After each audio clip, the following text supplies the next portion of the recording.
Price Lord. இன்னைக்கு ஏசப்பா உங்களை பார்த்து சொல்ற வார்த்தை என்ன அப்படின்னா, தேவனாலே கூடாத காரியம் ஒன்றுமில்லை. ஆமீன். ஏதோ ஒரு காரியத்துல இது நடக்குமா, நடக்காதா, இது எப்படி நடக்கும் அப்படின்ற மாதிரி இருக்கீங்களா? உங்க தனிப்பட்ட வாழ்க்கையில, வேலையில, ஊழியத்துல, பிஸ்னஸ்ல ஏதோ ஒரு காரியம் இது நடக்குமா, எப்படி நடக்கும், அது மாதிரி இருக்கீங்களா? ஆண்டவர் சொல்றாரு, தேவனால கூடாத காரியம் ஒன்றுமே இல்லை. எல்லாமே முடிஞ்சு போச்சு, அவ்வளோதான், இனி ஒன்றுமே பண்ண முடியாதுன்ற சூழ்நிலை.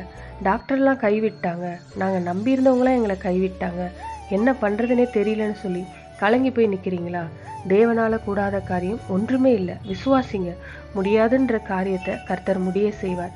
இயற்கைக்கு மேற்பட்ட விதத்தில் அவர் அற்புதங்களையும் அடையாளங்களையும் செய்கிற தேவன். இன்னைக்கும் அவர் அதே வல்லமையோட தான் இருக்கிறார்.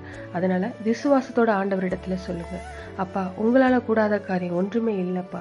இந்த நேரத்தில் உண்மை நோக்கி ஜெபிக்கிற ஒவ்வொரு பிள்ளையுடைய வாழ்க்கையிலும் ஒரு அற்புதம் செய்து அவர்களை சந்தோஷப்படுத்திடுங்கப்பா.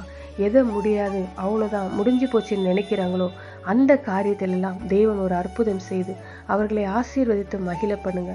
உம்முடைய சமூகத்தில் அவர்களை சாட்சிகளாய் நிறுத்தும். இயேசுவின் நாமத்தில் ஜெபிக்கிறோம் பிதாவே, ஆமென். God bless you.